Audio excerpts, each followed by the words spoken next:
ओम श्री गंगाई नाथाय नमः। जय श्री गुरुदेव, जय श्री दादा गुरुदेव। आप सभी का स्वागत है आज के सत्संग में। और आज के सत्संग का जो विषय है ये बड़ा ही विचित्र विषय है। और हम साधारण व्यक्ति हैं और हम ईश्वर को परिभाषित करने की जो कोशिश करने जा रहे हैं वो कितनी सफल होती है ये तो ईश्वर पर ही निर्भर करता है। लेकिन ये बहुत ज़रूरी है कि हम भगवान को समझें, ईश्वर को समझें और हमारे जीवन में एक सकारात्मकता आए भगवान को लेकर, ईश्वर को लेकर। मैं ईश्वर, भगवान, परमात्मा, ब्रह्म, इन सब में कोई अंतर नहीं मानता। हालांकि अगर देखा जाए तो भगवान की जो परिभाषा है उसे अलग से परिभाषित किया जाता है। पंच तत्वों को भगवान बोला जाता है। भूमि, नीर, अग्नि, वायु और गगन, इन सब 5 तत्वों को भगवान बोला जाता है। और ईश्वर बोला जाता है सगुण निराकार को, जो त्रिगुणात्मक प्रकृति में कार्य करते हैं। सृष्टि, स्थिति, लय, तिरोधान और अनुग्रह, ये 5 कार्य जो है वो ईश्वर करते हैं। वो स्वयं निराकार है, लेकिन क्योंकि सगुण सृष्टि में कार्य करते हैं इसलिए उन्हें सगुण निराकार ईश्वर कह सकते हैं। और फिर निर्गुण निराकार है, जो कभी जन्म नहीं लेते, जो हृदय में जन्म लेते हैं। भगवान श्री कृष्ण के अनुसार यदा यदा ही धर्मस्य ग्लानिर्भवति भारतः अभ्युत्थानम धर्मस्य तदात्मानं सृजाम्यहम्। तो वो हृदय में बैठे हैं। भगवान श्री हरि गीता में भी कहते हैं कि वो अर्जुन, वो जो परमेश्वर है, परमात्मा है, ईश्वर है, वो हृदय में वास करते हैं और माया से सबको भ्रमित करते हैं। तो वो कभी जन्म नहीं लेते। और जो व्यक्ति जन्म लेते हैं वो भगवान के स्वरूप होते हैं। और हम जैसे भगवान श्री राम को, भगवान श्री कृष्ण को परमात्मा मानते हैं, भगवान मानते हैं, उनके नामों से कीर्तन भजन करते हैं और अपने दुखों को जो है उनको दूर करने का प्रयास करते हैं। तो भगवान जब स्वरूप में आ जाते हैं तो वो गुणों में आके लीला करते हैं। और जब उनका जन्म हो जाता है तो फिर भेद हो जाते हैं बहुत। जैसे भगवान श्री कृष्ण हिंदुओं के भगवान है, परमात्मा है, तो दूसरा कोई व्यक्ति किसी और धर्म से होगा वो तो मानेगा नहीं। मान भी सकता है लेकिन नहीं भी मानते, तो भेद हो जाता है। लेकिन निर्गुण निराकार में और सगुण निराकार में कोई भेद नहीं होता। सिर्फ सृष्टि की रचना जहां तक है वहीं तक भगवान के स्वरूपों में भेद रहता है। अब बात जो है, ये जो आज का जो सत्संग है ये एक प्रश्न पर है। एक प्रश्न, डॉक्टर प्रोडक्शन कह रहे हैं आज मेरा क्वेश्चन, गीता में ओम तत्सत है मंत्र, इसका अर्थ प्लीज। अच्छा, हम इस पर बात करेंगे, जरूर करेंगे। पहले हम आज के मुख्य विषय पर बात कर लेते हैं। तो ये जो आया प्रश्न, आज का जो सत्संग है ईश्वर की परिभाषा, ये मैंने एक, हमारा ग्रुप है, सत्संग का एक ग्रुप है, उसमें मैंने एक एक एक क्विज होता है ना, 4 ऑप्शंस, मल्टीपल चॉइस, वो मैंने डाला था। तो उस पर कई लोगों के, कई साधकों के रिएक्शन आए। तो वो प्रश्न जो है, वो क्विज जो है, वो आप सत्संग देख रहे हो तो मैं वो क्विज आपको बता देता हूँ, ठीक है। और उसका उत्तर जो है वो आप भी दे सकते हो, कमेंट में लिख सकते हो। अगर आपने ग्रुप में वो मैसेज नहीं पढ़ा है, क्योंकि सभी तो ग्रुप में होंगे नहीं, तो आप अपने अनुसार उस उत्तर को लिख सकते हैं, चैट में लिख सकते हैं। और नहीं भी लिखना चाहते तो कोई दिक्कत नहीं है, अपने मन में ही आप सोच के रखिए उसे। तो वो प्रश्न पहले मैं पढ़ देता हूँ, उसकी ऑप्शंस मैं पढ़ देता हूँ आपको, फिर उसके उत्तर में जो मैंने लिखा था उस उत्तर के बाद में एक प्रश्न और आया, वो प्रश्न के ऊपर में आज का ये सत्संग है। तो मैं आपको सब कुछ वो बता देता हूँ। तो सबसे पहले वो क्विज जो मैंने पूछा था, जहाँ से आज के सत्संग की उत्पत्ति हो रही है, उसकी बात कर लेते हैं। मैं पढ़ देता हूँ वो क्विज आपको, आप सुन लो और उत्तर देने के लिए आप 2 मिनट के लिए पॉज कर लेना, फिर वो वीडियो चला लेना आप आगे, ठीक है। तो जो प्रश्न था जो मैंने पूछा था वो था, जीवन की दिशा कौन तय करता है, ठीक है। और इसके जो ऑप्शंस थे, मल्टीपल चॉइस ऑप्शंस थे, वो थे कि जीवन की दिशा कौन तय करता है। प्रश्न है, ईश्वर तय करते हैं जीवन की दिशा, हमारा कर्म तय करता है जीवन की दिशा, हमारी मेहनत तय करती है जीवन की दिशा, या हमारी शिक्षा तय करती है हमारे जीवन की दिशा। तो इसमें अभी आप इसको पॉज कर लो वीडियो को अभी, ठीक है। पॉज करने के बाद आप सोचो आपका क्या उत्तर हो सकता है, फिर उसके बाद आप ज्वाइन करना, प्ले करना, तो फिर आपका जो भी उत्तर होगा उसके अनुसार आप देख लेना, ठीक है। तो हमारे पास जो आए थे, जो रिजल्ट आए हैं, अभी देखो ये ग्रुप तो बहुत लोगों का है, इस सत्संग ग्रुप में कम से कम 170-80 लोग होंगे शायद। तो इसमें से बहुत ज़्यादा तो 30 लोगों के आसपास पार्टिसिपेशन थी। तो पहला ऑप्शन ईश्वर पर 10 लोगों ने मोहर लगा दी कि ईश्वर जो है वो हमारे जीवन की दिशा तय करते हैं। फिर 18 लोगों ने कहा कि कर्म जो है वो हमारे जीवन की दिशा तय करते हैं। मेहनत पर किसी को विश्वास नहीं है इसीलिए मेहनत पर किसी ने टिक नहीं लगाया है। फिर एक व्यक्ति ने शिक्षा के ऊपर में भी कहा है कि शिक्षा हमारे जीवन की दिशा तय करती है। तो इस प्रकार से इनके ऑप्शंस आए। अब इसका जो रिजल्ट है, जो जैसे मैंने प्रश्न पूछा था, तो मैंने प्रश्न बनाया था, तो उत्तर एक तो मेरे अनुसार होना ही चाहिए। तो ये उत्तर मेरे अनुसार है, ये आवश्यक नहीं है कि ये उत्तर आपके अनुसार भी हो, क्योंकि जो व्यक्ति एक प्रश्न बनाता है तो वो एक उत्तर को सोच के बनाता है कि इसका उत्तर ये होना चाहिए। तो मेरे अनुसार जो उत्तर है वो ये था कि जीवन की दिशा ईश्वर निर्धारित करते हैं। कर्म, मेहनत और शिक्षा जीवन को गति प्रदान करते हैं। गीता में भगवान स्पष्ट रूप से कहते हैं, तुम्हारा अधिकार कर्म पर है, लेकिन कर्म के फल पर तुम्हारा अधिकार नहीं है। अगर कर्म के साथ फल पर भी मनुष्य का अधिकार होता तो ईश्वर की सत्ता ही नहीं होती। राम जी का वनवास, पांडवों की विजय और श्री अरविंदो का गुरुदेव को नीचे खींचना, जिसे हम कल की अवतार मानते हैं या जिसे हम अधिमानसिक का देव मानते हैं, सहायक मानते हैं, जो आगामी मानव में जो परिवर्तन करेगा, उसकी बात हो रही है। तो ये सारा जो है युग, ये नीचे खींचना और युग परिवर्तन सब ईश्वर की इच्छा दर्शाता है। अब ये ईश्वर की इच्छा क्यों दर्शाता है, ये कहाँ पर लिखा हुआ है कि ईश्वर की इच्छा से सब कुछ होता है? तो ये लिखा हुआ है श्री अरविंदो के उत्तर पाड़ा भाषण में, स्पष्ट रूप से ईश्वर की इच्छा को ही प्रबल बताया गया है।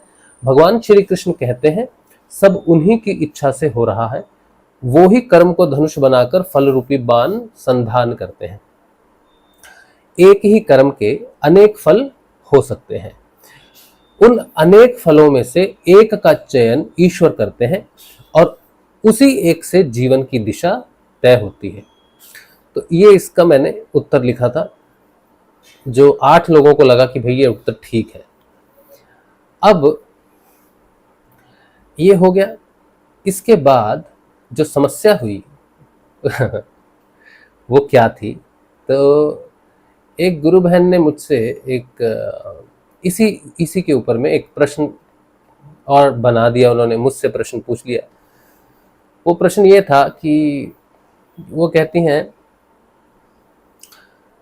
उन्होंने कहा, आपने कहा कि जीवन को दिशा ईश्वर देते हैं, तो फिर उनका क्या जो गलत मार्ग पर चलते हैं, जो गलत काम करते हैं, उनको ईश्वर दिशा नहीं देते क्या? और कई बार तो भक्ति मार्ग में भी लोगों से कई गलत काम हो जाते हैं। फिर वो क्या है? और कुछ लोग होते हैं जो कर्म अच्छा करते हैं बिना फल की चिंता किए। वो लोग क्या भगवान के दिशा प्रदर्शित नहीं होते? मतलब क्या उनको भगवान जो है आ, उनको दिशा नहीं देते क्या? जो निष्काम कर्म में होते हैं उसको क्या दिशा नहीं देते भगवान? तो ये उनका प्रश्न है मेरे प्रश्न के ऊपर में।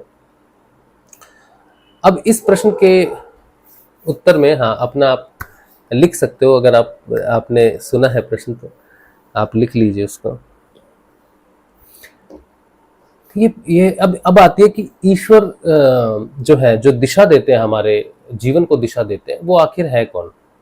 जैसे हम लड्डू गोपाल को देखते हैं, कृष्ण भगवान को देखते हैं, भगवान श्री राम को देखते हैं, या दूसरे धर्मों में बौद्ध धर्म में बुद्ध को देखते हैं, भगवान के रूप में देखते होंगे, जैसे भी देखते हैं। तो हम सब भगवान की जीसस को लोग देखते होंगे, ईसाई। तो भगवान कौन है? अगर हम सोचे कि भगवान श्री कृष्ण है, और भगवान श्री कृष्ण जो है, अभी मंदिरों में आप जाओ, वृंदावन चले जाओ, तो वृंदावन में आपको ज्यादातर लोग कौन मिलेंगे? सात्विक लोग वहां पर रहते हैं, सात्विक खाना। भगवान को उन्होंने एक सात्विक देवता बना दिया है।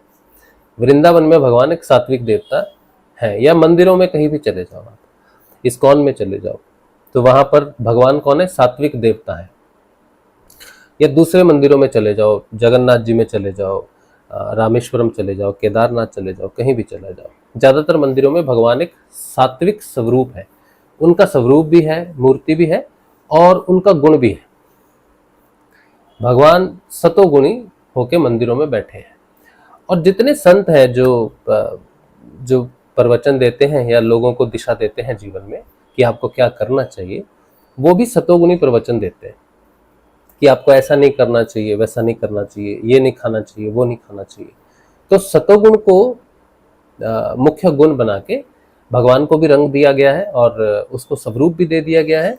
भगवान श्री कृष्ण का स्वरूप मिल गया, भगवान राम का स्वरूप मिल गया, इस तरह से कई स्वरूप भगवान को मिल गए। देवी शक्ति का मिल गया, काली का मिल गया। इस तरह से एक पुरुष शक्ति हो गया और एक स्त्री शक्ति होगी। जैसे देवी शक्ति है, दुर्गा है, लक्ष्मी है, सरस्वती है, काली है, ये सारी स्त्री स्वरूप की शक्तियां हैं, भगवान है। और दूसरी तरफ पुरुष शक्ति है, कृष्ण है, राम है, ये है। तो स्वरूपों में भेद भी हो गया, स्त्री और पुरुष का, प्रकृति और पुरुष का भेद भी हो गया। तो इस तरह से हम भगवान को सोचते हैं कि भगवान कोई है जो बैठे हैं, कहीं आकाश में बैठे हैं। कुछ लोग सोचते हैं कि स्वर्ग में बैठे हैं, कुछ लोग सोचते हैं बैकुंठ में बैठे हैं। जैसे इस्कॉन वालों की धारणा है कि बैकुंठ लोक है, वहां पर बैठे हैं भगवान, कुछ शासन कर रहे हैं, गाय चरा रहे हैं या कुछ भी ऐसा कर रहे हैं। तो भगवान का कोई लोक है या भगवान कहीं बैठे हुए हैं, तो वहां से हमें संचालित करते हैं। तो ये जनरल धारणा है भगवान के विषय में। तो यहीं से व्यक्ति के मन में थोड़ी सी परेशानी ये उठ जाती है कि भगवान को किसने देखा है, भगवान को किसने देखा है। अब प्रश्न कहाँ गया कि भगवान को देखने की बात आ गई। अगर भगवान को देखने की बात आ रही है तो इसका मतलब है उसका कोई स्वरूप होगा। तो संतों ने कहा भी हमने देखा, हमने साक्षात्कार किया। तो जिन्होंने साक्षात्कार नहीं किया, जिन्होंने नहीं देखा, उनके मन में और बड़ी कंफ्यूजन हो गई कि इन्हें ही दिख रहा है, इनका ही साक्षात्कार हो रहा, हमें कब दिखेगा। जब लोग नए नए साधना में आते हैं, साधना करते हैं, तो आज्ञा चक्र पर गुरुदेव कहते हैं कि मुझे यहाँ देखने का प्रयास करो और ध्यान करो। तो साधक इस बात से परेशान रहता है कि मुझे आंखें बंद करती है, अंधेरा दिखता है, गुरुदेव नहीं दिखते। तो हमें कहते हैं कि आंखें बंद करोगे तो अंधेरा ही दिखेगा ना।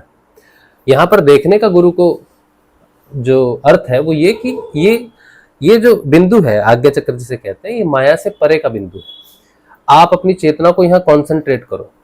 और गुरुदेव को इसलिए सोचना होता है कि गुरुदेव त्रिगुणा अतीत होते हैं, वो गुणों में लिप्त नहीं होते हैं। ठीक है, तो उनको देखते हुए, उनको स्मरण करते हुए हम त्रिगुणा अतीत का ध्यान करते हैं। गुरु कौन है? त्रिगुणा अतीत है, इसलिए उसका ध्यान आज्ञा चक्र पर करते हैं। और यहाँ पर ध्यान करने से हमारा पिनियल ग्लैंड, हमारा पिट्यूटरी ग्लैंड, ये सब उस समय एक्टिवेट हो जाते हैं, जिससे हमारे शरीर में बहुत प्रकार से रस स्त्रावित होते हैं, जो हमारे शरीर को कई प्रकार से प्रभावित करते हैं, सकारात्मक रूप से, पॉजिटिव वे में करते हैं। तो इसलिए ये एक प्रक्रिया है।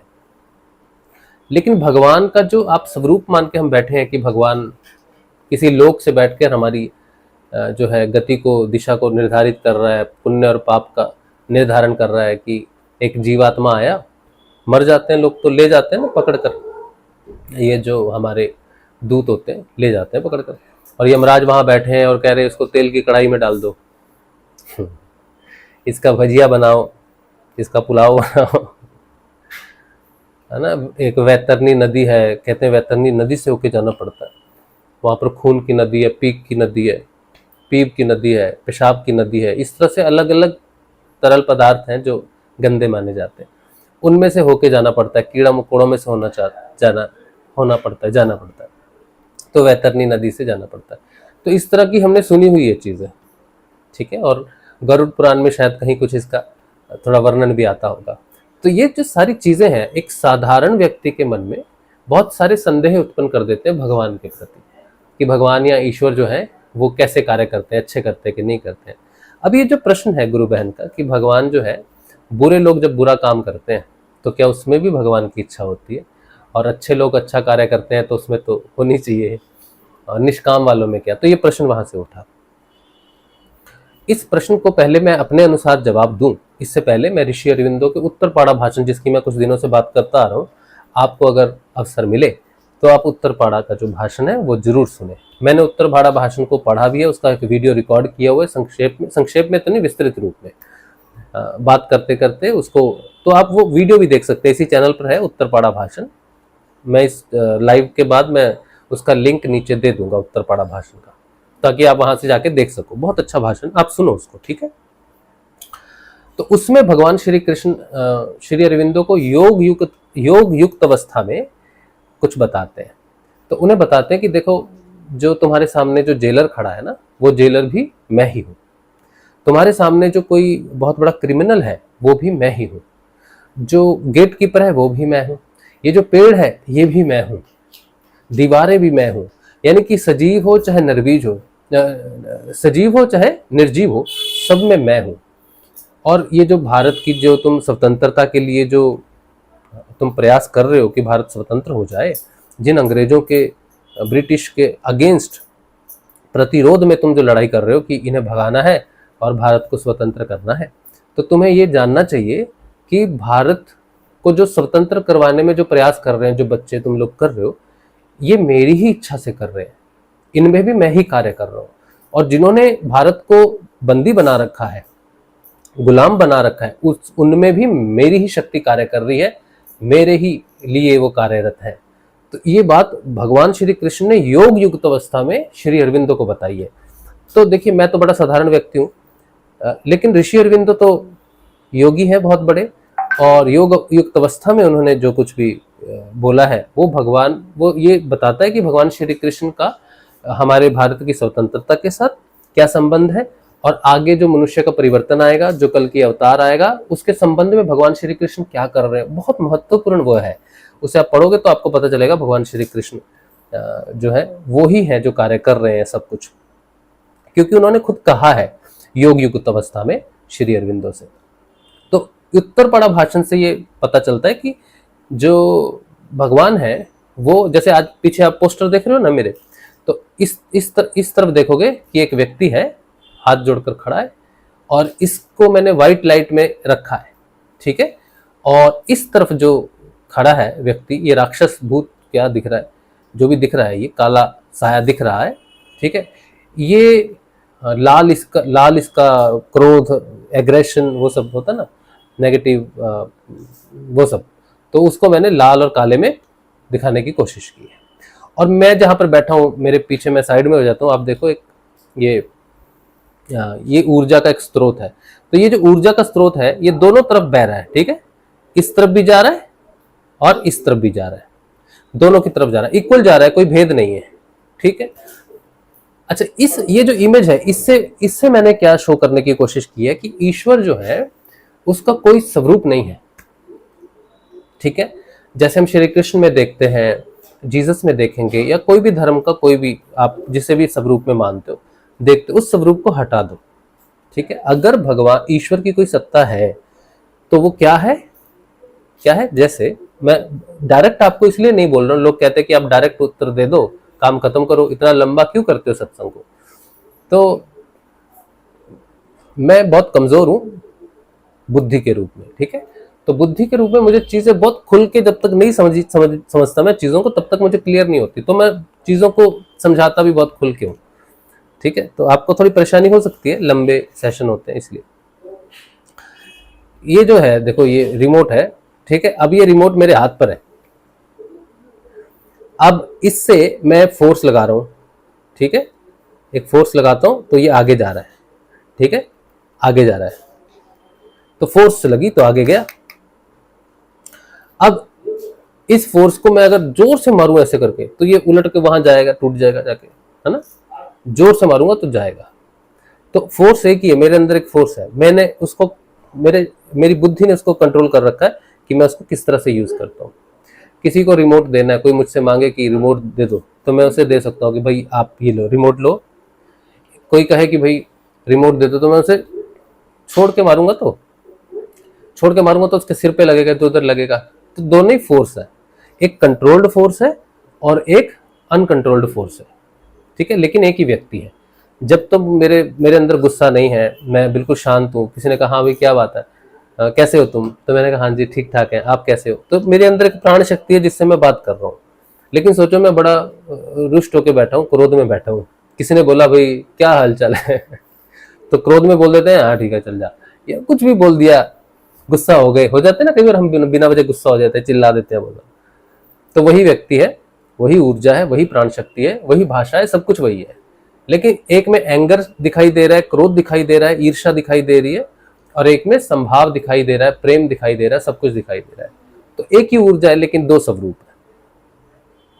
तो भगवान जो है, ईश्वर जो है, किसी व्यक्ति के अंदर ऊर्जा के स्वरूप में रहते हैं।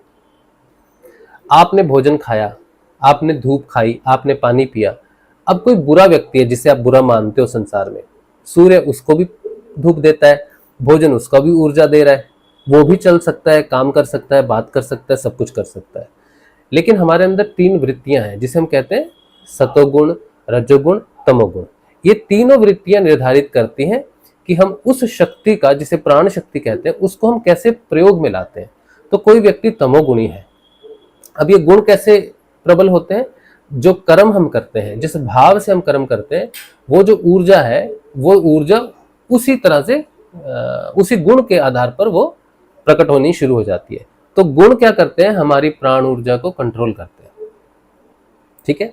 और गुण जो है वो प्राकृतिक होते हैं, जिन्हें हम संसार माँ प्रकृति बोलते हैं, रचना बोलते हैं।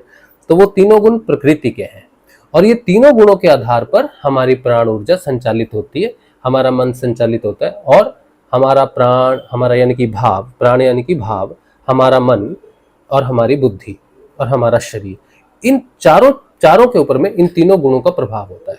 तमोगुण का प्रभाव होता है तो शरीर रोगग्रस्त हो जाता है, भाव विकार युक्त हो जाते हैं, और मन जो है वो गलत इच्छाओं की तरफ जाता है, वासना की तरफ जाता है, ईर्ष्या की तरफ जाता है, लालच लोभ की तरफ जाता है, और बुद्धि हमेशा अपने फायदे के लिए चयन करना शुरू करती है। तो कौन सा गुण है जो इन चारों स्तर को, चारों चीजों को कंट्रोल करता है? वो है तमोगुण, ठीक है। अब भगवान ने कहा है गीता में कि बेटा आपको ना कर्म करने का अधिकार है।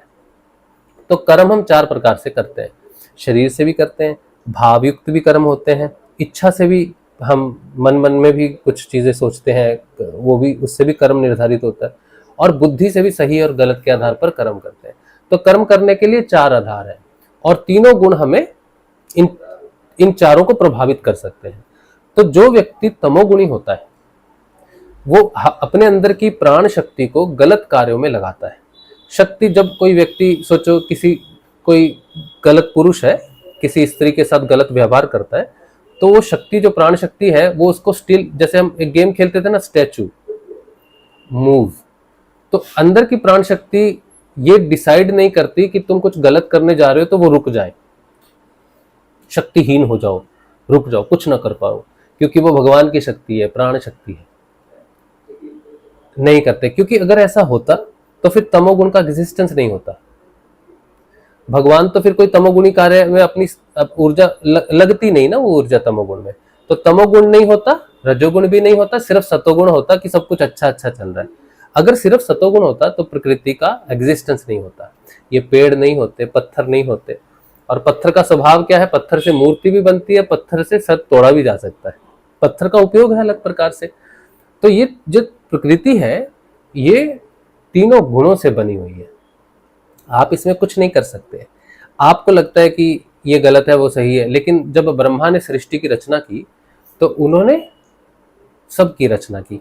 जो शिव भगवान है उनके जो दूत रहते हैं, उनकी जो सेना रहती है, उसमें तो भूत प्रेत पिशाच ये सब रहते हैं ना, तो हम उनसे दूर भागते हैं, लेकिन शिव की पूजा तो हम भी करते हैं। तो शिव भगवान हमसे प्रेम करते हैं और शिव भगवान उनको भी अपने पुत्रों के स्वरूप में मानते हैं, उनकी जगह अलग है, हमारी अलग है। तो तमोगुण के देवता या तमोगुण को कंट्रोल करने वाले या एग्रेशन को कंट्रोल करने वाले, प्रलय करने वाले शिव भगवान है। ब्रह्मा जी रचना करने वाले हैं, विष्णु जी सृष्टि का संचालन करने वाले हैं। तो ये तीनों गुण है, तमोगुण रजोगुण सतोगुण। इसी से ही मनुष्य की भी रचना होती है। और मनुष्य में जब ये तीनों गुण होते हैं तो उसके अंदर की जो ऊर्जा, प्राण ऊर्जा है, जो कार्य करने की शक्ति देती है, वो ईश्वर है। तो ईश्वर कौन है? ईश्वर कोई स्वरूप कृष्ण भगवान, राम भगवान के स्वरूप में अगर आप देखोगे तो नहीं समझ पाओगे आप, और कभी ये नहीं जान पाओगे कि भगवान कहते हैं कि मैं ही सब करता हूँ, मैं ही सब करता हूँ, मेरी इच्छा से ही सब हो रहा है। जो बुरा काम कर रहे हैं उसके अंदर भी मैं हूँ, जो अच्छा काम कर रहे हैं उनके अंदर भी मैं। तो आप समझ नहीं पाओगे कि ये भगवान का कैसा दोगलापन है, इधर भी उधर भी। तो भगवान कह रहे हैं कि मैं इन दोनों में है, मैं प्राण शक्ति हूं, मैं प्राण शक्ति हूं, मैं संसार को संचालित करता हूं। प्रकृति सिर्फ रचना कर सकती है ढेले का, ठीक है, लेकिन उस ढेले में जो हिलजुल होती है, जो हिलन जुलन हो रही है, जो मूवमेंट हो रही है, वो मेरे कारण हो रही है। तो मैं इस संसार को मूवमेंट प्रदान करता हूँ, प्रगति प्रदान करता हूँ। मैं समय हूँ, मैं काल हूँ। तो काल और समय किसको कंट्रोल करते हैं? मूवमेंट को कंट्रोल करते हैं, ठीक है। जो बिल्कुल स्थिर हो गया, जड़ हो गया, पत्थर है, ठीक है, तो उसमें कहेंगे ये तो पाषाण है भाई। भगवान को भी हम कई बार कहते हैं ना, तू भगवान है या तू पाषाण है, कुछ करता ही नहीं है। तो पाषाण का मतलब है कुछ नहीं कर रहा है, और मनुष्य का मतलब है कि मनुष्य कुछ कर सकता है, सही और गलत कुछ भी कर सकता है। तो कोई अच्छा मनुष्य हो चाहे कोई बुरा मनुष्य हो, बुरा मनुष्य जब अपनी तमोगुण के कारण अपनी ही ऊर्जा को, जिसे हम भगवान मानते हैं, उसे उस ऊर्जा से वो गलत काम करता है। तो ऊर्जा से वो काम हो रहा है, अगर उस गलत व्यक्ति की मृत्यु हो जाए, उसमें से प्राण निकल जाए, तो अब वो पड़ा हुआ है, बॉडी के रूप में पड़ा है, अब वो कुछ गलत नहीं कर सकता। अब तो आप यही कहोगे ये गलत व्यक्ति था, अब तो मर गया, है ना। तो उसमें से जो निकल के चलेगी शक्ति, वो शक्ति, अच्छा वो सिर्फ शरीर है, ठीक है, वो शक्ति जो निकली, जो उसको लेके जा रही है दूसरी जगह, दूसरे शरीर में प्रवेश करवाएगी, वो भी ईश्वर ही है। समझ रहे हो आप क्या मैं बोल रहा हूं? कि भगवान कौन है? भगवान हमारे अंदर जो कार्य शक्ति है, जिससे हम सारे निर्णय लेते हैं, सोचने की शक्ति, स्वप्न देखने की शक्ति, हिलने जुलने की शक्ति, प्रेम करने की शक्ति, नफरत करने की शक्ति, तो वो मूल रूप से एक शक्ति है। बाकी जो भी प्रेम, अवगुण, तमोगुण, रजोगुण, ये उसके ऊपर में आवरण चढ़ जाते हैं, ठीक है। अब मैंने ये कपड़ा पहना है, ये सफेद कपड़ा है, अगर मैं इसको रंग करवा दूं नीला, तो ये नीला हो जाएगा, तो मैं कहूंगा मैं नीला कपड़ा पहना हूं। और इसी के ऊपर पीला रंग कर देंगे तो पीला कपड़ा पहना हूं, काला रंग कर देंगे तो काला कपड़ा पहना हूं। तो इसी तरह से एक शक्ति स्वरूप के ऊपर में गुणों के आवरण चढ़ जाते हैं, तो वो अलग अलग स्वरूपों में संसार में दिखाई देता है। इसे ही हम द्वैतवाद भी कहते हैं, भिन्नता भी कहते हैं, और यही गुण निर्धारित करते हैं कि कौन सा व्यक्ति अच्छा है, कौन सा बुरा है, ठीक है। ये तो बात होगी कि भगवान शक्ति के स्वरूप में हर जगह पर वास करते हैं, ठीक है। अब जो भौतिक विज्ञान है, भौतिक विज्ञान में कोई भी काम, आप अगर किसी ने साइंस पढ़ी हो, साइंस के आप स्टूडेंट हो, तो उसमें लिखते हैं कि कोई भी काम, वर्क डन, एक डेफिनेशन आता है कि वर्क डन क्या है। तो वर्क डन का मतलब होता है कि फोर्स इनटू डिस्टेंस, कि मैंने इसके ऊपर में कोई फोर्स लगाई, ये 10 मीटर इधर चला गया, तो मैं बोलूंगा ये काम हो गया भाई, हिलना काम हो गया। लेकिन अगर मैं इस पे बहुत जोर लगाऊं और ये हिले ही ना, डिस्टेंस इसका तय ही ना, वहां का वहीं रह जाए, तो फिजिक्स क्या बोलेगी? कोई काम नहीं हुआ। फिजिक्स उसे नहीं बोलती, मानती नहीं है कि ये काम हुआ है, क्योंकि वो हिला ही नहीं, तो रिजल्ट ही नहीं आया कोई। तो भौतिक विज्ञान में हम मानते हैं कि रिजल्ट होना चाहिए, कुछ चेंज होना चाहिए, पहले ऐसा था फिर अब ऐसा हो गया, तब मानेंगे कि काम हुआ है, फोर्स लगी है उसमें। तो आध्यात्मिक विज्ञान थोड़ा सा अलग है तो वही फोर्स शक्ति अंदर हमारे काम करती है। जब तक हम जीवित रहते हैं तब तक हम सब काम करते हैं, जब वो काम करना बंद कर देता है, काम नहीं कर रहा, उसके अंदर से फोर्स निकल गई है, तो फोर्स नहीं है। तो भौतिक विज्ञान ऐसे ही मानता कि कोई काम नहीं हुआ तो तुमने फोर्स नहीं लगाई होगी। तो कहने नहीं, मैंने तो बहुत जोर लगाया, पत्थर बड़ा भारी था, हिला ही नहीं। तो बोला नहीं, अगर पत्थर भारी है तो तुम्हें फोर्स भी उतनी लगानी चाहिए थी, तो काम होता, लेकिन तुम नहीं हिला पाए तो तुम्हें कोई पेमेंट नहीं मिलेगा, काम नहीं हुआ है। तो मनुष्य शरीर के भी कर्म तभी फलित होते हैं, तभी उन्हें कर्मों के फल मिलते हैं जब वो मूवमेंट कर रहे हैं, जब वो कुछ कर रहे हैं।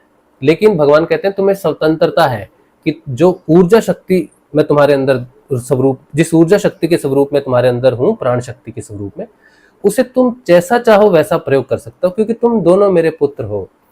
कौन दोनों पुत्र हैं? तो दो जातियां हैं मनुष्य की, एक है देव जाति और एक है राक्षस जाति। एक ही मनुष्य राक्षस भी हो सकता है और देव भी हो सकता है। अब वो जो भगवान की जो ऊर्जा है वो राक्षस वृत्ति में लगाता है या देव वृत्ति में लगाता है, इस पर निर्भर करता है कि वो व्यक्ति अच्छा है या बुरा है। ऐसा गीता में भी लिखा हुआ है, दो जातियां हैं, ठीक है। अब भगवान जो निर्धारण करते हैं कि मैंने कोई कर्म कर दिया, अब उन बहन का प्रश्न भी है ना कि भगवान अच्छा व्यक्ति भी है, बुरा व्यक्ति भी। हम सोचते हैं कि हमने बड़ा अच्छा काम किया लेकिन फिर भी हमें रिजल्ट अच्छा नहीं मिला, तो हम कहते हैं भगवान पता नहीं क्या कर रहा है, अच्छे काम का भी बुरा रिजल्ट देता है। भगवान कभी आपके साथ अन्याय नहीं करते हैं। हमारी एक्सपेक्टेशंस होती हैं कि हमने ये काम किया तो हमें ये फल मिलना चाहिए, और भगवान ने गीता में ये साफ कह दिया कि बेटा तू काम कर, तू कैसे ही कह सकता है कि तूने ये काम किया तुझे यही रिजल्ट मिलना चाहिए। तेरी जो सोच है ना वो एक लिमिट है तेरी सोच की, तो तू उस लिमिट को मत लगा अपने कर्म के ऊपर में। जो हमारे राष्ट्रपति थे ना, उनका नाम था एपीजे अब्दुल कलाम, तो उन्होंने फाइटर पायलट के लिए उन्होंने एक जगह इंटरव्यू दी थी, कुछ 12, 13, 14 लोग थे शायद, तो सारे सिलेक्ट हो गए, अब्दुल कलाम जी सिलेक्ट नहीं हुए। तो अब वो कहे मैंने बड़ी मेहनत की, मेरे को सिलेक्ट ही नहीं किया। लेकिन बाद में वो 11-12 पायलट जो सिलेक्ट हुए वो तो उनको तो कोई जानता नहीं अभी, लेकिन अब्दुल कलाम को सब जानते हैं। वो कौन बने? वो भारत के राष्ट्रपति बने। तो भगवान कई बार आपको देखता है कि आपकी जो अच्छाई है उसे हम बड़े लेवल पर लेकर जाएं, लेकिन आप बड़े लेवल को देख नहीं पा रहे, आप छोटे लेवल पर ही रिजल्ट लेकर वहीं पर संतुष्ट होना चाहते हैं। तो भगवान उस कर्म को रखते हैं, उसके वजह में दूसरा कर्म देते हैं जहां पर तुम्हें थोड़ा स्ट्रगल और करना पड़े कि तुम थोड़े और मजबूत हो जाओ। तो भगवान हमेशा तुम्हें समृद्ध करते हैं, बड़े स्तर पर लेके जाते हैं। साधना में भी ऐसे ही होता है, कोई भी व्यक्ति हंसी खुशी साधना में नहीं आता। व्यक्ति के ऊपर में जब बहुत दुख आते हैं, बहुत तकलीफ आती है, तब भगवान को बुलाता है, भगवान मदद करो, मेरे से हो नहीं रहा है। तो वो मदद के लिए भी इसलिए पुकारता है क्योंकि वो सकारात्मक व्यक्ति है। तो सकारात्मक व्यक्ति को जब दुख भी आते हैं तब भी भगवान को ही प्रार्थना करता है। लेकिन एक नकारात्मक व्यक्ति को जब भगवान वही दुख ही आएगा तो वो भगवान को और भी ज्यादा कोसेगा और गलत मार्ग पर जाएगा। तो उसका चयन किसके आधार पर हो रहा है? उसकी वृत्ति के आधार पर हो रहा है कि वो वृत्ति को ही पोषित करना चाहता है। और भगवान हमेशा क्या करते हैं, एक ही कर्म का एक ही फल दे सकते हैं दोनों को, लेकिन जिसके अंदर जो गुण प्रबल होगा उसी गुण के आधार पर वो अपनी शक्ति को प्रयोग करके फिर से वो कार्य करेगा कि वो राक्षस प्रवृत्ति को ही प्रबल करेगा। तो कोई मनुष्य अगर कोई पाप करता है तो वो धीरे धीरे करता करता उस तरफ हर बार उसको मिलती है वो ऊर्जा कि तुम चयन करो तुम्हें किधर जाना है। दुख दोनों के जीवन में आता है, अच्छे व्यक्ति के जीवन में भी दुख आता है, बुरे व्यक्ति के जीवन में भी दुख आता है, लेकिन दोनों का चयन किस आधार पर हुआ है वो डिपेंड करता है। तो इस तरह से एक व्यक्ति दुखों में भी भगवान की तरफ बढ़ता रहता है और दूसरा व्यक्ति दुखों में भगवान से दूर होता जाता है। सुखों में भी व्यक्ति भगवान को याद करता है और सुखों में भी व्यक्ति कर्म करता रहता है, अपने अनुसार कर्म करता रहता है। इसीलिए भगवान को ये दोष नहीं देना चाहिए कि तुम ही जब सब जगह कार्य करते हो तो तुमने उसको रोका क्यों नहीं। भगवान नहीं रोक सकते। अगर भगवान किसी का हाथ पकड़ ले गलत काम करते समय तो बहुत मुश्किल हो जाएगी। पूरी गीता जो है ना वो उसी दिन नष्ट हो जाएगी, कर्म करने की स्वतंत्रता छीन ली जाएगी। तो तमोगुण को भी कर्म करने की, तमोगुण जो है उसको भी पोषित किया जाता है प्रकृति में। तमोगुण भी पोषित होता है। तो तमोगुण कहां से पोषित होगा? वो भी मनुष्य के अंदर से ही पोषित होता है। और सतोगुण भी पोषित होता है, वो भी मनुष्य के अंदर से ही पोषित होता है। तो तमोगुण, रजोगुण, सतोगुण, ये तीनों प्रकृति के गुण पोषित होते हैं, मनुष्य के आधार पर पोषित होते हैं, भगवान की शक्ति से पोषित होते हैं। इसीलिए आप देखो, गुरुदेव रामलाल जी स्याग जो मेरे गुरुदेव है, उन्होंने कहा कि बेटा देखो, बाहर से तुम्हें कुछ भी बदलने की जरूरत नहीं है कि तुम मांस खाते हो, तुम शराब पीते हो, या तुम्हारे अंदर कोई भी बुरी हैबिट है या कोई बीमारी है किसी भी प्रकार की है। तो मैं क्या करूंगा, जब तुम योग करोगे तो योग में तुम्हारे अंदर जो तीन वृत्तियां हैं, तमोगुण, रजोगुण, सतोगुण, उसके आधार पर तुम्हारा शरीर बीमार हो रहा है, उसके आधार पर तुम शराब पी रहे हो, उसके आधार पर तुम नॉनवेज खा रहे हो, उसके आधार पर ही तुम वो कर रहे हो जिसे हम तमोगुण मानते हैं। तो जब तुम योग करोगे, ध्यान करोगे, तो मैं अंदर से तमोगुण को रूपांतरित कर दूंगा रजोगुण में। फिर तुम्हारा भोजन बदल जाएगा, तुम्हारी आदतें बदल जाएंगी, तुम्हारा व्यवहार बदल जाएगा। फिर रजोगुण को बदल दूंगा योग से सतोगुण में। इस तरह से तुम सतोगुणी हो जाओगे। लेकिन बाहर से अगर तुम कोशिश करोगे कि मैं आज से ये नहीं करूंगा, वो नहीं करूंगा, लेकिन अंदर तुम्हारे तमोगुण है, लेकिन बाहर से तुम फोर्स से उसको चेंज कर रहे हो, तो तुम जो जबरदस्ती जो तमोगुण से बदलने, अपने आप को बदलने की कोशिश कर रहे हो, तो तुम बाहर से अंदर के तमोगुण को नहीं बदल सकते। और क्या करेगा तमोगुण का? तो एक रास्ता बंद कर दोगे, दूसरी तरफ से अटैक करेगा, जिसे तुम रोक नहीं पाओगे। तो तुम बाहर से कुछ मत करो, तुम बाहर से नाम जपो और ध्यान करो।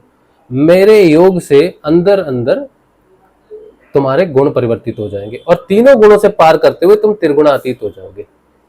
तब अच्छाई, बुराई, सही, गलत, ये सारी चीजें बाहर ही रह जाएंगी, तुम पर कुछ प्रभाव नहीं होगा। जब तक तुम गुणों के अंदर हो, तब तक तुम्हारी ऊर्जा उस गुणों के कारण उसी दिशा में जाएगी। अच्छा व्यक्ति अपनी ऊर्जा का अच्छाई में प्रयोग करेगा, बुरा व्यक्ति अपनी ऊर्जा को बुराई में प्रयोग करेगा, डर पैदा करेगा, अपने लिए सम्मान डर से पैदा करेगा। और दूसरा व्यक्ति अपने लिए सम्मान पैदा करेगा अपने सेक्रीफाइस से, अपने प्रेम से। और कई व्यक्ति हैं जो डर दिखा के अपने लिए सम्मान पैदा करते हैं। ठीक है, अब मुझे उम्मीद है कि जो प्रश्न गुरु बहन ने किया था कि भगवान क्यों बुरा काम नहीं रोकते हैं, तो भगवान कर्म में बाधा नहीं होते। फल की कार्य की स्वतंत्रता है कर्म करने की। अब कर्म कर लिया, अच्छा या बुरा, अब जो रिजल्ट है उस पर भगवान का कंट्रोल है। तो भगवान कहते हैं वो मैं डिसाइड करूंगा कि तुम्हें कौन सा फल देना है, किस समय देना है। इसीलिए मैंने जो प्रश्न रखा था सबसे पहले कि जीवन की दिशा कौन तय करते हैं, तो लोगों ने कहा कर्म तय करता है। कर्म तय नहीं करता है। कर्म आप करते हो, उससे उसका एक फल नहीं है। अगर तुमने कोई कर्म किया और तुम्हें लगता है ये कर्म करने से ये होना चाहिए, यानी कि तुम्हारी इच्छा से फल मिलना चाहिए, तुम्हारी इच्छा से तुमने कर्म किया, अच्छा या बुरा। अब फल भी अगर तुम अपनी इच्छा से चाहोगे, तो बुरा व्यक्ति वो कर्म करेगा जो उसे वो फल दे जो वो चाहता है। तो बुरा व्यक्ति बुरे काम कर करके अपनी इच्छा के अनुसार अपने कर्म को फलित कर ऐसा बन जाएगा कि तुम उसे फिर बचा नहीं सकते दुनिया को। आप जो बोल रहे हो हमने अच्छा कर्म किया तो हमें हमारे अनुसार रिजल्ट मिलना चाहिए, तो बुरा व्यक्ति भी यही बात कहेगा, फिर तो बड़ी मुश्किल हो जाएगी। तो भगवान ने दोनों के अधिकार अपने पास सुरक्षित रख लिए कि तुम दोनों को, तुम अच्छा कर्म करो, तुम बुरा करो, तुम्हें अधिकार है, जो करना है करो अपने गुण के हिसाब से। मैं दोनों को अपनी शक्ति प्रदान करता हूं कि मेरी ही शक्ति है, तुम इसका कैसे प्रयोग करते हो करो, लेकिन तुम प्रयोग करने के बाद उसका क्या फल होगा ये मैं निर्धारित करूंगा। तो भगवान ने कहा फल की तुम्हें स्वतंत्रता नहीं, फल। इसीलिए वो प्रश्न था कि जीवन की दिशा कौन तय करता है? कर्म फल तय करता है। और फल कौन तय करता है? वो भगवान तय करते हैं। इसीलिए जीवन की दिशा ईश्वर तय करता है। हमारे जीवन में आज हम सत्संग कर रहे हैं तो हम अपनी इच्छा से थोड़ी सत्संग कर रहे हैं। 2001 के बाद जो हमारे जीवन में तूफान 98 में जो हमारे जीवन में तूफान शुरू हुआ, वो आज तक नहीं रुका है, वो रुक ही नहीं रहा है। और कहीं से भी वो सीधी दिशा, ऐसी दिशा में नहीं जा रहा जो दिशा हमें लगता है कि यार ये दिशा होनी चाहिए। सत्संग हो रहा है उसकी इच्छा से हो रहा है। 98 में शुरू हुआ पिताजी की मृत्यु के साथ, जब मैं 18-19 साल का था शायद। 2001 में बीमार हुआ, 2004 में माताजी चल बसी और बीमारियां ऐसी लग गई, न शिक्षा काम आई, न व्यवहार काम, कुछ भी काम नहीं आया, कहीं कोई सफलता नहीं, कुछ भी नहीं। इतनी मतलब रगड़ाई हुई है हमारी संसार में, तब भी हमने ईश्वर का ही नाम लिया है। पहले भोलेनाथ को बुलाते रहे, फिर भोलेनाथ से गुरु को मांगा, फिर गुरु जी आए, गुरु जी का नाम जगा, तब भी हमारी पिटाई हो रही है, तब से अभी भी हो रही है। हम सत्संग कर रहे हैं, ईश्वर का नाम का प्रचार करते हैं, ध्यान का प्रचार करते हैं, आत्मा का प्रचार करते हैं, आत्मज्ञान का प्रचार करते हैं, लेकिन अभी तक हमारी पिटाई हो रही है। कैसे हो रही है पिटाई? पिटाई हो रही है, शरीर पर अभी भी तमोगुण का प्रभाव है, अभी भी शरीर में बीमारी है, अभी भी प्राण शक्ति अपने प्राणों पर अपना कंट्रोल नहीं है, स्वामित्व नहीं है। मन में अभी भी कई बार विचार आते हैं, ऐसे विचार आते हैं जो नहीं आने चाहिए, बुद्धि अभी भी भ्रमित हो जाती है। तो ये सब चीजें क्यों हो रही है? मैं तो जानता हूं ईश्वर है, मैं तो ज्ञान की बात कर रहा हूं सबके साथ, तो फिर मेरा इन चारों चीजों पर अपना अधिकार क्यों नहीं है? मेरी इच्छा से मेरी बीमारी क्यों नहीं ठीक हो रही? मेरी इच्छा से मेरी प्राण ऊर्जा मेरे शरीर में वहां कार्य करनी चाहिए जहां मैं चाहता हूं, नहीं हो रहा। तो इसका मतलब है कि अभी तक वो जो तीनों गुण है, तमोगुण, रजोगुण, सतोगुण, उस तमोगुण से मैं पूर्ण रूप से मुक्त नहीं हुआ हूं। अभी मेरा पूर्ण रूप से तमोगुण रजोगुण में नहीं परिवर्तित हुआ, कुछ हिस्सा हो गया, और रजोगुण भी, सतोगुण भी इस समय मेन लाइन पे चल रहा है। मतलब मेरे जीवन का जो अग्रिम भाग है, जिससे मेरी जीवन आगे बढ़ रहा है, वो है सतोगुण। क्योंकि सत्संग है, सत्य है, ईश्वर की बात है, ईश्वर के प्रति आस्था है, ध्यान है, योग है, लोगों में अवेयरनेस है, झूठ नहीं बोलता, और बहुत सारी चीजें हैं जो सतोगुण से है, आंतरिक रूप से, बाहर से कुछ भी नहीं, जो अंदर से मुझे प्रेरणा होती है, तो वो सतोगुण का हिस्सा है सब कुछ। लेकिन मेरे शरीर की बीमारी होना, या मेरा प्रयास करते रहना कि मैं अपने परिवार के लिए कुछ करता रहूं ताकि उनका जीवन चले, ये चले, रजोगुण है कि मुझे कुछ ना कुछ करते रहना है क्योंकि मेरे ऊपर जिम्मेदारी है, रजोगुण है। तमोगुण अपना प्रभाव दिखाता है बीमारियों से, मन पर, इस पर, तो ये है। लेकिन मैं इतना जानता हूं कि योग से परिवर्तन हुआ है, लेकिन जब तक ये तमोगुण से योग होता होता ये तमोगुण पूर्ण रूप से मैं नहीं, इससे नहीं निकल जाता, तब तक वो मेरे पर प्रभाव दिखाएगा ही दिखाएगा। तो भगवान क्या करेंगे? भगवान कहते देख, योग से ही बदलेगा वो तमोगुण। जो भी तुम्हें लग रहा है कि तुम्हारी पिटाई हो रही है, या तुम परेशान हो रहे हो, शरीर से परेशान होते हो, या किसी चीज से परेशान होते हो, वो इस गुण के कारण है। क्योंकि तुम्हारे कर्म ऐसे किए हुए हैं जिन पर तमोगुण का अधिकार है। तुमने कभी जीवन में क्रोध किया, वो तो तमोगुण ही है ना। क्रोध तो वासना है, विचार है, उन पर तो तमोगुण का अधिकार है, वो पोषित हुआ है वहां से। धीरे धीरे योग से जब तुम्हारे अंदर ये वासना, ये क्रोध, ये लालसा, ये सारी चीजें कम होनी शुरू हो जाएंगी, तो तमोगुण को खाना ही नहीं मिलेगा कर्म का, और वो वीक होना शुरू हो जाएगा, और इधर सतोगुण को खाना मिलेगा, मजबूत होना शुरू हो जाएगा। तो योग में उसको हराना आसान हो जाएगा, क्योंकि उसके पास तुम्हारा कोई ऐसा कर्म संचित नहीं है जिससे तमोगुण पोषित हो सके। तो योग में धीरे धीरे धीरे धीरे हम विजय प्राप्त करेंगे, और क्रियात्मक योग के माध्यम से हम तुम्हारे कर्मों को सतोगुण की दिशा देंगे, सतोगुण को मजबूत करेंगे, और योग में उसे हम प्राथमिकता पे लाने का प्रयास करेंगे। तो ये योग है। तो मुझे ये देखना है कि इस जीवन में चलते चलते, इस जीवन के अंदर मैं अपने तमोगुण को पूर्ण रूप से अपने योग शक्ति से, अपने कर्मों के कार्य से, क्या तमोगुण को मैं पूरी तरह हरा सकता हूं कि नहीं हरा सकता। जब तमोगुण हार जाएगा, तब प्राण शक्ति का स्वामित्व मुझे प्राप्त होगा, तब मैं अपने शरीर को अपनी ऊर्जा से वापस पोषित कर सकता हूं। क्योंकि तमोगुण तो शरीर को पोषित नहीं करता, वो तो खाता है। रजोगुण भी खाता है, सत्वगुण भी खाता है, ऐसा नहीं कि सत्वगुण नहीं खाता, लेकिन हाँ, वो सकारात्मक रूप से हमें जीवन में दिशा भी देता है। लेकिन ऊर्जा जो है, जो प्राण ऊर्जा है, उसको सिर्फ तमोगुण से मुक्त नहीं करना है, उसको रजोगुण से भी मुक्त करना है, सतोगुण से भी मुक्त करना है। त्रिगुणा अतीत होनी चाहिए वो ऊर्जा, क्योंकि वो ईश्वरीय ऊर्जा त्रिगुणा अतीत है मूल रूप से। तो मैं कौन हूं? मैं ईश्वर का अंश हूं। तो जब वो ऊर्जा इन तीनों गुणों से बाहर आ जाएगी, तब मुझे पता चलेगा कि जो प्राण शक्ति मेरे अंदर जो कार्य कर रही थी, जिसे मैं ईश्वर मान रहा था, वो मैं स्वयं हूं। मैं तमोगुण नहीं हूं, मैं रजोगुण नहीं हूँ, मैं सतोगुण नहीं हूँ, मैं पुरुष नहीं हूँ, मैं प्रकृति नहीं हूँ, मैं शुद्ध चेतना हूँ जिसके ये सारे स्वरूप हैं। मैं प्राण शक्ति हूँ, मैं आत्म शक्ति हूँ, मैं संचालन करने वाली शक्ति हूँ, मैं ध्वंस करने वाली शक्ति भी हूँ, मैं रचनात्मक शक्ति भी हूँ, क्योंकि मैं मूल रूप से शक्ति हूँ जो विध्वंस भी कर सकती है, संरचना भी कर सकती है, पालन पोषण भी कर सकती है। प्रकृति में जो गुण, जिस गुण में मैं प्रवेश करूंगा वो गुण उस ऊर्जा को प्रवाहित करेगा। तो मेरे जीवन का लक्ष्य ये होना चाहिए योगी के हिसाब से, आप सबका भी, कि हम उस गुणों से बाहर निकल जाए ताकि हम अपनी ऊर्जा को शुद्ध स्वरूप में, ईश्वर स्वरूप में जान सके।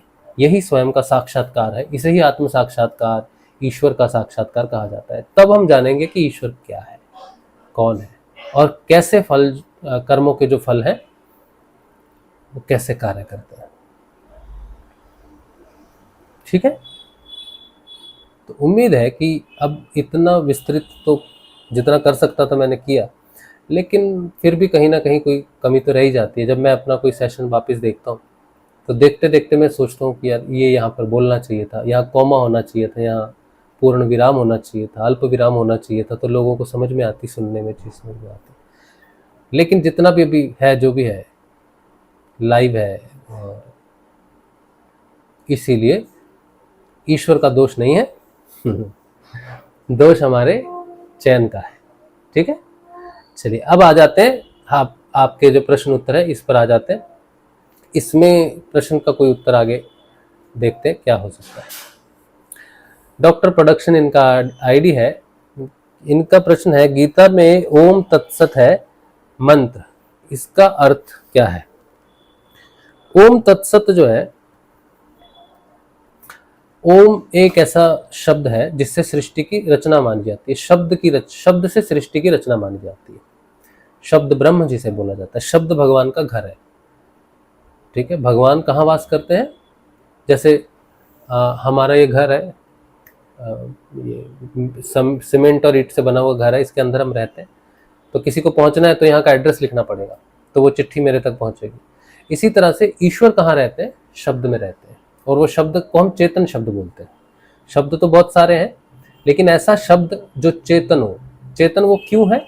अब ये घर है, इस घर में लोग रहते हैं, तो यहाँ पर लोग आएंगे, चिट्ठी आएगी, कुरियर आएगा। लेकिन एक खंडर है जहाँ पर कोई नहीं रहता, तो वहाँ खंडर में कोई नहीं जाएगा, कोई चिट्ठी भी नहीं जाएगी, क्योंकि वहाँ कोई रहता नहीं है। तो शब्द भी ऐसे ही हैं, साधारण शब्द और चेतन शब्द। तो चेतन शब्द का मतलब है कि उस शब्द के अंदर चेतन, जिसे हम चेतना कहते हैं, जिसकी हमने आज बात की है, शक्ति, संरचनात्मक शक्ति जो संरचना करती है, वो उसे शब्द में वास करती है। तो वो कौन सा शब्द है जिसमें ईश्वर वास करते हैं? वो है ओम। तो संस्कृत में अगर मैं ये कहूं कि वो ओम है, तो मैं कहूंगा ओम तत्सत। ओम वह जो सत्य है। तो सत्य, चेतना, जिसे हम चेतना कह रहे हैं, उसे यहां पर सत्य कहा गया है। तो कहा गया है ओम सत्य है। सत्य कौन है? चेतन है। चेतन ही कृष्ण या शिव या जो भी आप नाम देना चाहो। तो वो ओम है जो चेतन है, जो शक्ति है, जो रचना करती है। तो इसीलिए ओम तत्सत कहा। ठीक है, इसी से सृष्टि की रचना हुई है, और ओम ही है जो आज्ञा चक्र का बीज मंत्र माना जाता है। तो कोई ध्यान करता है, ओम का जप करता है, तो ओम का जप करने का मतलब है अपनी चेतना को आज्ञा चक्र की तरफ लेके जाता है, क्योंकि यहां से सृष्टि की रचना आरंभ होती है। तो अगर बैक जाना है, शुरू में जाना है, सृष्टि की रचना से पहले बाहर निकलना है, तो आपको यहाँ जाना होगा, और यहाँ तक खींचने के लिए जो रास्ता है, जो शब्द है, उसे पुकारना पड़ेगा। तो ओम को पुकारोगे तो इस तरफ आओगे। इसीलिए ओम शब्द जो मंत्र होता है, वो जहाँ पर जिसका मंत्र होता है, जैसे मेरा नाम है, आप मेरे नाम को बुलाओगे तो मेरे तक आओगे, मैं आपको बुलाऊंगा तो आप तक आऊंगा। इसी तरह से ईश्वर को बुलाएंगे ओम, तो यहाँ तक जाएंगे, और जो ओम के अंदर वास करता है परमात्मा, वो नीचे आएगा, आप ऊपर जाओगे, तो यहाँ आपका मिलन होगा, उसे योग कहते हैं। तो ओम आज्ञा चक्र का बीज मंत्र कहलाता है। ठीक, इसीलिए उसे ओम तत् सत कहा है। चलिए आगे, आपने आंसर दिया था कर्म, तो आपको तो अभी तो आंसर दे दिया हमने।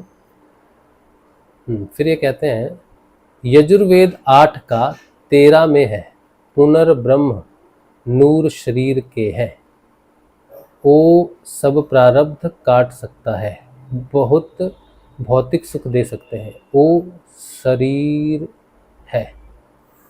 मुझे समझ नहीं आई बात ये। वैसे तो देखिए मुझे किसी भी वेद का कोई ज्ञान नहीं है। यजुर्वेद, अथर्ववेद या सामवेद, जितने भी वेद है, 4 वेद है हमारे, उपनिषद तो मैंने पढ़े भी हैं, लेकिन मुझे गीता भी मैंने पढ़ी है, अष्टांग योग भी मैंने पढ़ा है, लेकिन मेरी जो नॉलेज है या मैं जो बोल रहा हूँ ये किसी भी वेद से नहीं है, किसी उपनिषद से नहीं है, गीता से नहीं है, कुछ भी नहीं है। जो कुछ भी मैं बोल रहा हूँ, ये बता रहा हूँ आपको, वो योग से है। मेरी जो नॉलेज आ रही है वो मेरे योग से आ रही है, और वो योग मेरे शरीर के अंदर हो रहा है। मेरे शरीर के अंदर कुछ परिवर्तन हो रहे हैं, तो मैं अपने शरीर को जान रहा हूँ, सूक्ष्म शरीर को जान रहा हूँ, भाव शरीर को जान रहा हूँ, मानस शरीर को जान रहा हूँ, इंटेलेक्ट शरीर जो बुद्धि शरीर है उसको जान रहा हूँ, बौद्ध को जान रहा हूँ, आनंद शरीर को जान रहा हूँ, चित्त शरीर को जान रहा हूँ, सत्य शरीर को जान रहा हूँ। तो मेरे शरीर के 7 स्वरूप है। ये 7 स्वरूप ही मेरी 7 किताबें हैं। इन्हीं को पढ़कर जो मुझे समझ में आ रहा है वही मैं बोल रहा हूँ। और जितने भी वेद लिखे हुए हैं या ब्रह्म सूत्र लिखे हैं या गीता लिखी हुई है, वो इन्हीं 7 किताबों के ऊपर में, जो शरीर मूल रूप से एक शरीर बनता है, उसी के ऊपर में लिखा गया है।